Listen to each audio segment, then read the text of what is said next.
It's been a couple weeks since the MotoGP season ended with the traditional ring in the new season test. And since that time, no one has had a chance to speak with American Nicky Hayden, except us. We talked to the Kentucky kid about what's been going on in his world and more. Plus, we head to West Virginia with my brother Jeff White to ride Kawasaki's Brute Force 750i ATV. Oh, what fun it is. Like the gift-giving season. We have more suggestions for you by the way of adventure bags, replacement plastics, and something very cool for on-bike communication. All that plus news and more right now on Greg's Garage. Hello everyone and welcome to our 20th show. My goodness, how time flies when you're, you know. I'm Greg White, the host of the show that you're watching right now. And we have some great stuff in store for you this time around. But if you want to see something that's not on the show, look, we don't know everything that's going on in the world of power sports. You may know something we don't, so drop us a line. show@gregsgaragetv.com.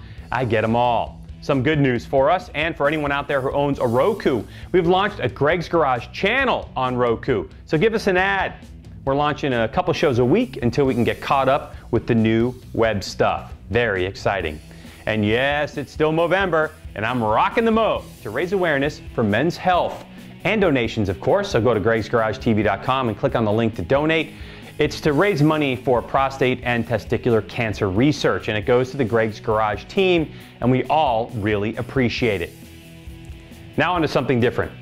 2006 MotoGP champ Nicky Hayden lost his factory Ducati deal heading into the 2014 season. He now heads to the Aspar Team to take on a new project from Honda.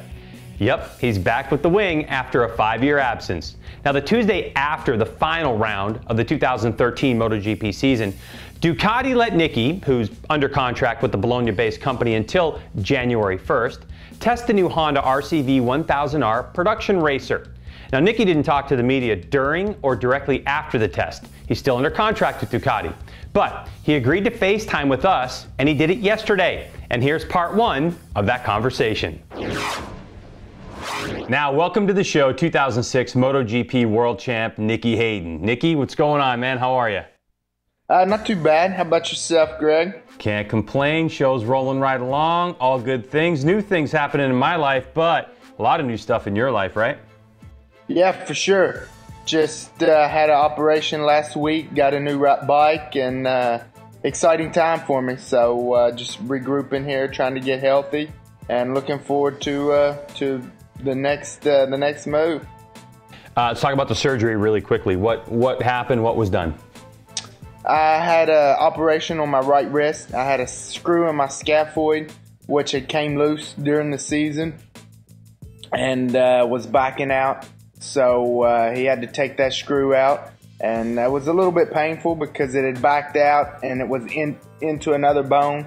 So it was really quite hard for him to get out, and took a bit of work, and it was pretty sore for a couple of days, but feeling a lot better now. And he cleaned it up in there, and now just recovering, and go back for a checkup Monday, and then we'll understand more about when when I can start therapy and when I can really the plan anyway.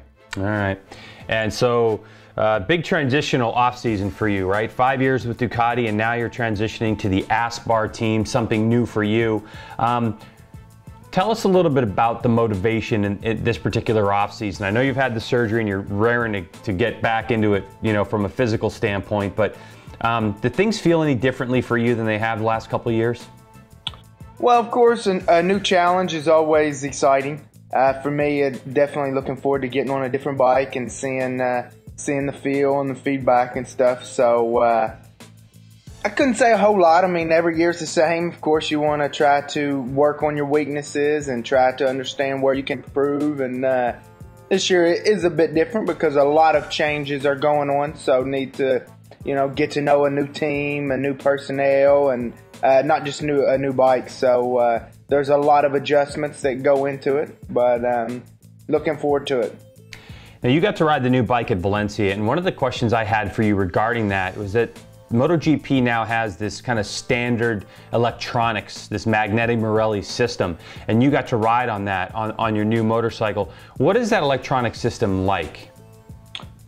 Well, it's new, but it's coming. It's not, you know, not everybody is using it yet. It's just next year the open bikes will be using it. The factory bikes will still be using their standard stuff. So it's very new. So it's you know, it's going back in time. There's not as many channels, as many options, as many perimeters as some of the current stuff. So in the long run, it could make it better once everybody starts using it. Could, you know, mean less electronics for everyone.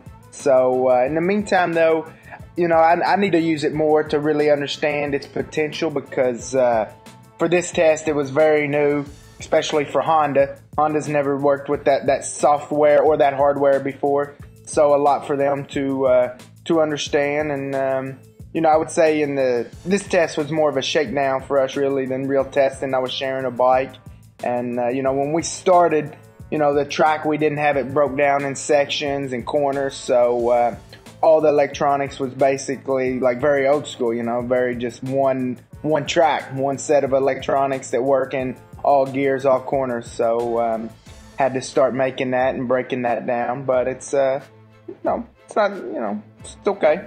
It's okay. Are you the type of rider, when you debrief, do you get with the engineers? Do you want to know the intricacies of what's going on with the electronics, or are you more of a broad stroke kind of rider? Well, I'm not really sure. I don't know a whole lot what other guys do. I would say just somewhere in the middle. I mean, I don't really care the stuff I don't need to know. I mean, you know, your brain's only so big. You know, only focus on what you can control or what can help you. So I don't really need to know the ins and outs, but definitely I try to give them as much feedback as possible. I mean, the more those people are there to help you. So, you know, if they don't know the problems, they can't help you. So, you know, I try to give them in detail and not necessarily, you know, what I feel, whether it's right or wrong. Hopefully, what you tell them matches what the data says, and then it's a pretty easy fix. So.